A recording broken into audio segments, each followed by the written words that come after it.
Donc, je commence. Si on aborde la bibliothèque d'écrivains selon le point de vue de la génétique, il faut prendre en compte la lecture et plus précisément les traces de cette lecture disséminées dans les ouvrages de la bibliothèque, plus que d'une simple allusion ou d'une influence littéraire ou d'un travail sur l'intertextualité, qui ne suivent pas d'ignorer, bien entendu, c'est d'écriture dont il est question, puisque lire et écrire sont à ce titre indissociables quand ces deux actions se présentent sous la forme de traits en marge du texte ou par des soulignements et divers procédés mnémotechniques.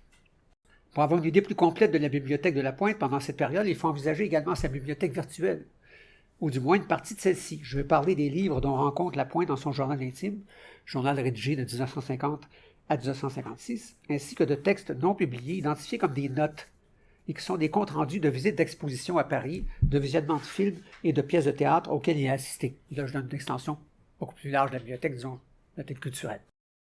Ma présentation se divisera donc en trois parties. Je délimiterai le corpus des livres pour fournir ensuite un aperçu des types d'interventions dont ils sont l'objet. Je terminerai sur une vue d'ensemble de la posture de La Pointe comme lecteur critique en convoquant non seulement les traces laissées dans un échantillonnage de livres, mais également celles qu'on trouve dans son journal et dans les notes dont je vous ai parlé. Alors, la période choisie pour cette communication est celle qui va de 1950 à 1962, dont vous avez certains échantillons qui circulent. Une période que je justifie de la manière suivante. D'abord, la première acquisition date de 1950, un recueil d'Éluard. Ensuite, l'année 62 coïncide avec le retour définitif de La Pointe au Québec pour aller enseigner au Collège militaire royal de Saint-Jean. Ce découpage peut lui-même être divisé en deux, soit une première tranche chronologique qui va de la fin des études classiques jusqu'au départ pour la France en 1956. La seconde tranche, de 56 à 62, introduit la période française lorsque, boursier de la Société royale du Canada et détenteur d'une maîtrise de l'Université de Montréal, La Pointe entreprend des études doctorales qu'il ne mènera pas à terme, préférant se consacrer à l'écriture. 4 recueils ont été rédigés pendant cette période, 2 au Québec, 2 en France. Comment se répartissent les titres de ce découpage chronologique? Parmi la centaine de titres de livres publiés entre 50 et 62, une quinzaine d'entre eux ont à coup sûr été acquis pendant la période. Ajoutons à cette liste une douzaine d'œuvres qui ne portent pas de date d'acquisition et environ le même nombre de périodiques français. Pour ces derniers, on peut présumer, simple hypothèse, que les marques de lecture sont contemporaines à peu de mois près de la date de parution des revues. Parce qu'habituellement, on achète une revue, on la lit. Il y a des chances qu'on la lise dans l'année même. À ce stade-ci, pour les livres sans date d'acquisition, je pose l'hypothèse selon laquelle l'écart serait relativement rapproché entre les livres acquis au cours de cette période et les annotations dont ils ont fait l'objet. La période des années 50 est une période d'effervescence pour Gatien Lapointe, qui en 5 ans à peine termine son cours classique, complète un baccalauréat et dépose son mémoire de maîtrise. Il rédige pendant la même période un journal où il évoque ses lectures, rédige des critiques littéraires, bref, il s'exerce à développer sa vision de la littérature. Son statut d'étudiant l'amène donc à engranger des lectures qui viennent baliser le cheminement de sa recherche, en particulier pour son mémoire de maîtrise consacré à Éluard. Alors maintenant, que nous disent les traces de lecture sur les rapports que La Pointe entretenait avec les ouvrages de sa bibliothèque, autrement dit, comment lit-il, que cherche-t-il quand il lit? L'une des réponses les plus évidentes est fournie par des recherches faites à l'occasion de son mémoire, l'expérience intérieure chez Paul Éluard, ainsi que les notes accumulées en vue de sa thèse, La lumière chez Paul Éluard. Son intérêt pour Éluard, et plus largement pour la poésie associée au mouvement surréaliste, explique sans doute l'acquisition de livres comme ceux de Jacques Prévert, Marcel Bialu, ou des poètes évoluant dans l'entourage de celui-ci comme Max Jacob, René Char et Antonin Artaud. La Pointe, dans son parcours de lecture, a dû décrire un cercle plus large dans son exploration de la poétique d'Éluard, l'amenant à chercher à saisir tous les réseaux sémiotiques, dirons-nous aujourd'hui, qui liaient la poésie d'Éluard aux autres courants en vogue à son époque, y compris les courants picturaux. Considérons donc ces marques comme un type de lecture studieuse ou savante, orientée vers un objectif d'analyse. Toutefois, quand nous en faisons nous-mêmes l'expérience comme lecteurs et lectrices, le fait de choisir un objet d'analyse peut induire une lecture qui ne soit pas uniquement de nature intellectuelle, mais qui offre une plus-value sur le plan émotif ou existentiel. À tout le moins chez La Pointe, qui partage son temps entre les études et l'écriture, qui rédige un journal intime, comme je l'ai dit, la dimension existentielle est présente dans la mise en exergue de certains passages. Si avec Éluard, les deux types de lecture sont pour ainsi dire indissociables, dans certains cas, on sent qu'on entre dans un espace plus intime.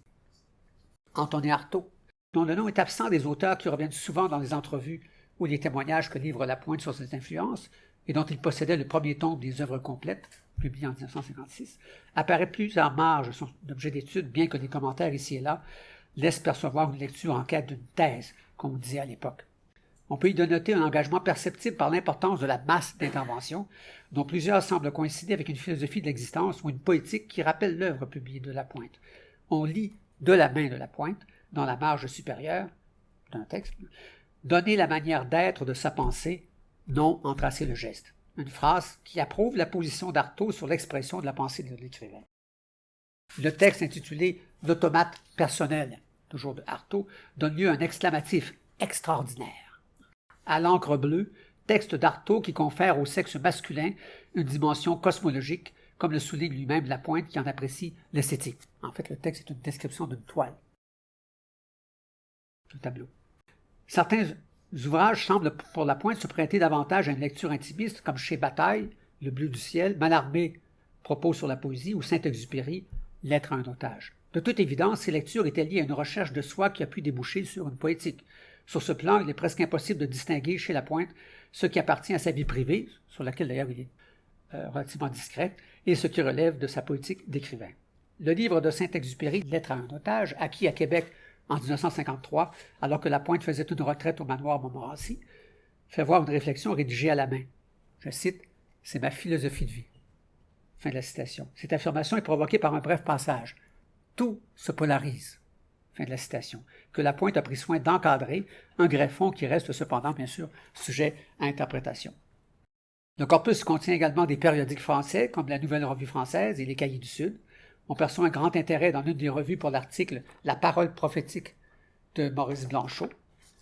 Lapointe écrit comme pour lui-même, empruntant une tonalité nietzschéenne, « Fais-toi une âme nomade, une âme sans attache ni lieu, afin de te créer une histoire. » Fin de la citation. Mais il est peut-être aussi opportun de préciser ce que peut recouvrir l'idée d'engagement dans une lecture.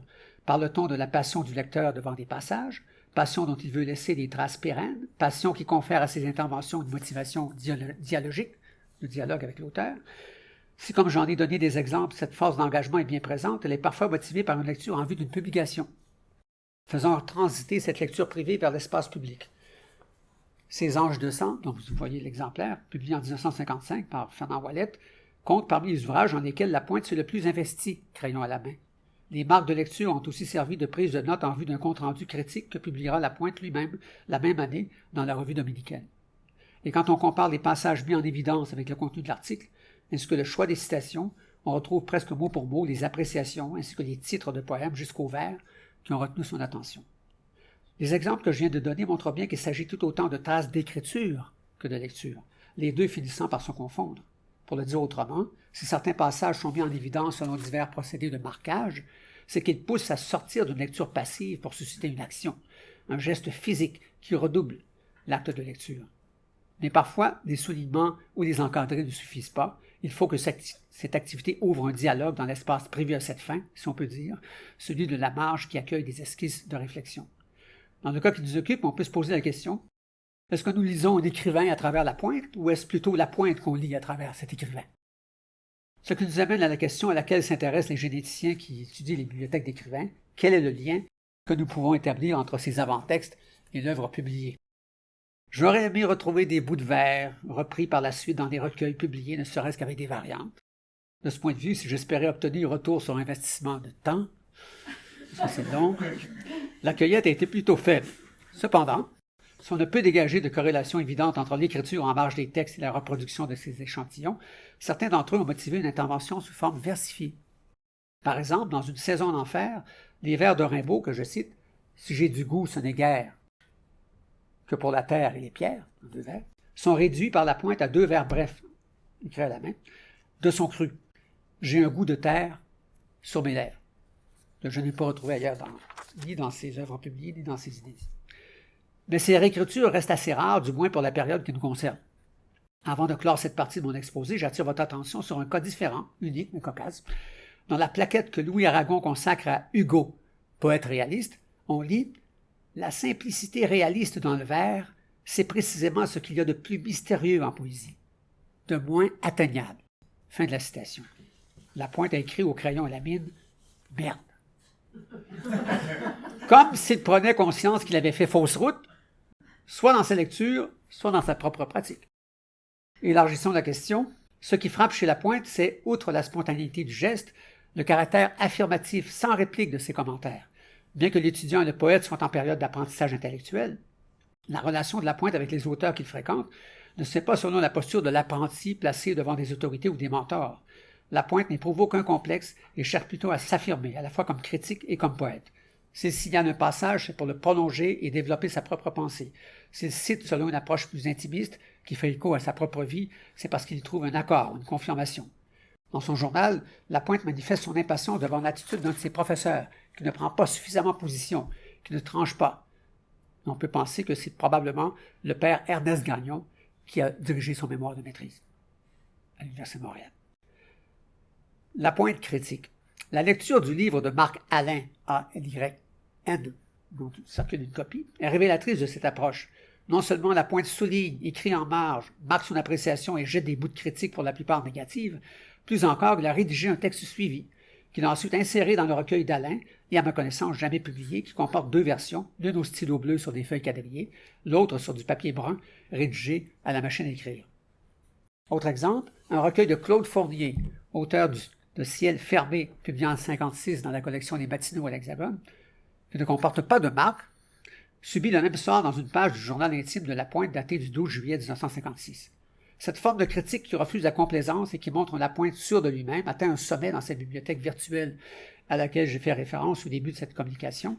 Il semble que Lapointe se soit fait la main vers la fin de son séjour à Paris pour composer plus de 30 comptes rendus critiques qu'il identifie comme des notes qui, pour la plupart, sont en réalité des textes achevés, tapés à la machine et dont le jugement négatif, positif ou plus rarement mitigé ne laisse aucun doute. Or, l'un de ces textes intitulé « Réflexions sur la critique » semble être un scénario imaginaire d'une soutenance de thèse à laquelle aurait été convié Lapointe. Il aurait été probablement convié s'il avait poursuivi sa thèse, comme s'il reproduisait mentalement sa prestation dans la salle Louis Liard de la Sorbonne. Parmi les critiques qu'il énumère, Proust, Bergson, Spinoza, Sainte-Beuve, Taine et le philosophe Alain qu'il considère être le seul critique qu'il aime. Ses réflexions sont en somme une remise en question du discours universitaire pour analyser les œuvres. Sachant que Lapointe a renoncé à sa thèse de doctorat, on peut présumer que cet exercice mental lui a peut-être fait voir que cette voie ne lui convenait plus. Je termine sur une dernière interrogation. Est-ce que ces lectures, ou une partie d'entre elles, semblent avoir été déterminantes dans sa poétique d'auteur? Une de ces lectures mérite d'être soulignée. Il s'agit de La Poésie et nous, co-signée entre autres par Michel Van Scandel et Gilles Hénaud. J'isole ces deux auteurs parce que leurs textes n'ont pas laissé Lapointe indifférent. Celui de Scandel est l'objet de nombreuses marques de réticence exprimées par des points d'interrogation ou même d'exclamation, qui sont des marques inhabituelles de Lapointe pendant la période, et qui signalent une incrédulité face aux propos de son auteur, notamment par rapport à Saint-Denis Arnaud et les automatistes, à propos desquels Van Scandel écrit « La révolte des automatistes risquait de devenir dangereuse ». Point d'interrogation ou d'exclamation face à ce passage. Le texte de Gilles Hénaud, au contraire, rencontre l'assentiment de Lapointe, et même si la phrase « La poésie est organique » n'est pas découpée par le crayon, elle cristallise le credo poétique de Lapointe. On trouve des passages notés qui insistent sur la différence de culture entre la française et les québécoises, comme, et je cite, « Nos racines profondes sont dans notre vie à nous, et c'est pourquoi nous comprenons mal parfois les démarches des poètes français. Nous refusons de les suivre sur le terrain de leur engagement. » Fin de la citation. De manière générale, les pages où Hénaud en appelle à créer, selon son expression, une vie à nous, ont manifestement reçu une totale adhésion. Or, Lapointe est à cette époque à Paris, et c'est aussi pendant ce séjour que lui-même commence à prendre ses distances face à son héritage français. Il a témoigné de cette remise en question dans une entrevue avec Donald Smith. Je cite, dans la québécoise, 78. « Au lieu de toujours essayer de traduire, je commençais à affirmer mon propre langage, et d'abord contre celui des Luards, qui m'oppressait tout en me fascinant. Je surgissais dans un temps premier, titre d'un recueil publié en France, dans mon propre temps et dans mon propre espace. Le Québec, de loin, à ce moment-là, devenait ma terra nova. » Fin de la citation. On pourrait supposer que la lecture de La Poésie et nous a pu soit provoquer ce sentiment, soit le confirmer, de même qu'elle a peut-être donné son élan à une poétique qui donnerait désormais priorité à l'expression d'une vie organique, d'une langue d'Amérique. Citation de l'autre de Saint-Laurent, ma langue est d'Amérique. Formulation célèbre, donc, comme je viens de le dire, de sondage de Saint-Laurent. Pour conclure, cette recherche encore en chantier pose des questions méthodologiques au centre desquelles on trouve l'idée de relation entre les découpages, d'abord relation entre le chercheur et ses archives, également entre les découpages effectués dans les livres, le bagage de la pointe lecteur et les échos qu'on trouve dans les écrits intimes ou dans l'œuvre publié. Malgré la difficulté d'analyse et d'interprétation qui vient du fait qu'on a affaire à un écheveau de fragments et de postures, ou j'aime bien l'expression utilisée par Jacinthe qui citait Jacques Beau d'un nœud de repère, on entend le vipère derrière, qui vient du fait qu'on a affaire à un écheveau de fragments et de postures qui parfois allient au sein d'un même passage le chercheur et le poète, ou le poète et le moi autobiographique. Malgré tout, j'espère en avoir montré le potentiel de recherche.